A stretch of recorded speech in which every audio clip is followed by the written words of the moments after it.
عزیز طلبہ، السلام علیکم رحمۃ اللہ وبرکاتہ۔ آج ہم لوگ علی سردار جعفری کے ایک طویل نظم کو پڑھنے جا رہے ہیں جس کا نام ہے وقت کا ترانہ۔ اس نظم کو جاننے سے پہلے میں آپ کو یہ بتا دوں کہ یہ کس تناظر میں لکھا گیا ہے، اس کو جاننا آپ کو بہت ضروری ہے۔ علی سردار جعفری کی پیدائش 1913 میں ہوئی اور انتقال 2000 میں ہوا، تو آپ یہ سمجھ سکتے ہیں کہ آزادی کے وقت وہ بڑے ہوں گے اور انہوں نے اسی پس منظر کو جو ہے اپنی شاعری میں بیان کیا ہے، اور جوش اور ولولہ کہ کس طرح جو ہے انگریزوں کے ظلم و ستم کو سہنے کے بعد آخر کار یہاں کے کسانوں نے، مزدوروں نے، مجاہدوں نے، سپاہیوں نے ایک زبان ہو کے انگریزوں کو اس ملک سے نکالنے کی کوشش کی۔ تو اسی کا سما جو ہے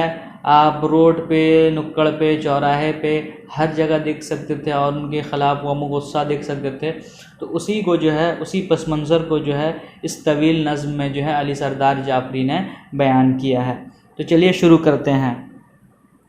تو نے لاکھوں بہار دیکھی ہیں، اب کی اس ملک کی بہار ہے، اور وادیاں گونجتی ہیں نعروں سے، ساز و آہنگ آبشار ہیں، اور یعنی اے زمین ہند، تو نے لاکھوں بہاریں دیکھی ہیں، لاکھوں بہاریں دیکھی ہیں، اب کی اس ملک میں بہار ہے، اور یعنی اس ملک میں جو بہار ہے یہ مختلف صدیوں سے جو بہار آ رہی ہے اس سے یہ مختلف ہے۔ وادیاں گونجتی ہیں نعروں سے، یعنی ہر جگہ نعرہ ہی نعرہ، انقلاب زندہ آباد، یا تم مجھے خون دو میں تمہیں آزادی دوں گا، گو بیک سائمن، اس طرح کے نعرے سے جو ہے ہر وادیاں گونجتی ہیں، ساز و آہنگ آبشار ہیں، اور یعنی اب جو ساز یعنی موسیقی میں جو پڑھا جاتا ہے وہ جو ہوتا ہے، یعنی وہ رقص و سرور، اور ہر جگہ نغمہ یا آبشار یعنی چشمہ، تو ہر ایک کی صدا ہے کہ ان انگریزوں کو جو ہے اس ملک سے باہر نکالا جائے۔ آگے کیا کہتے ہیں؟ قافلہ انقلاب کا ہے رواں، قافلہ انقلاب کا ہے رواں، بج رہی ہیں خوشی کی شہنائی، زلزلوں سے دہل رہی ہے زمین، لے رہی ہے پہاڑ انگڑائی۔ قافلہ انقلاب کا ہے رواں، یعنی جب تک انقلاب نہیں ہوگا، ریولیوشن نہیں ہوگا، تب تک بھی کسی حکومت سے چھٹکارا نہیں پایا جا سکتا ہے۔ تو وہی کہہ رہے ہیں کہ ہر طرف جو ہے انقلاب رواں ہے، بج رہے ہیں خوشی کی شہنائی، ہر طرف جو ہے رقص و سرور جو ہو رہا ہے، جو بج رہا ہے وہ خوشی کی ہے۔ زلزلوں سے دہل رہی ہے زمین، یعنی یہ ایسا ویسا انقلاب نہیں ہے، یہ بہت بڑا انقلاب ہے۔ جس طرح زلزلہ آنے سے زمین دہل جاتے، اسی طرح یہ پورا ایک ماس موومنٹ ہے، اور تمام لوگ ہندوستان کے ہر طبقے کے لوگ اس میں شامل ہیں، اس لیے یہ زلزلہ کی صورت اختیار کر لی ہے اور زمین دہل رہی ہے۔ لے رہی ہے پہاڑ انگڑائی، یعنی جو ہے جس طرح پہاڑ انگڑائی لیتی ہے اور زلزلہ آتا ہے، اسی طرح جو ہے یہاں کے لوگ بھی پرجوش ہو چکے ہیں اور انہیں اب انگریزوں کو اس ملک سے نکالنا ہے۔ آگے کہتے ہیں سلگ اٹھی ہے انتقام کی آگ، برف کی چوٹیاں دہکتی ہیں، ظلم اور جبر کے اندھیرے میں سینکڑوں بجلیاں چمکتی ہیں۔ سلگ اٹھی ہیں انتقام کی آگ، یعنی اب جو انتقام کی آگ تھی، ہم لوگوں نے بہت سالوں تک ظلم و ستم سہا اور برداشت کیا، اب جو ہے ہم لوگوں کے اندر انتقام کی آگ اٹھ چکی ہے کہ اب ہم انتقام لے کر رہیں گے۔ برف کی چوٹیاں دہکتی ہیں، یعنی اب برف یہاں پر ایک استعارہ کے طور پہ استعمال ہوا ہے، یعنی شریف سے شریف انسان اور جو کہ مار پیٹ اور اس طرح کی چیزوں کو جواز نہیں مانتا تھا اور اس کا قائل نہیں تھا، وہ بھی جو ہے اب اس میں شامل ہو گیا ہے۔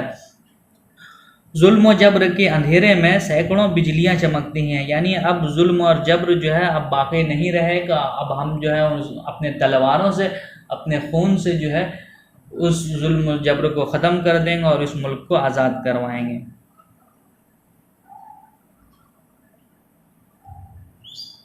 آگے کہتے ہیں جن کو کچلا گیا ہے صدیوں سے، جن کو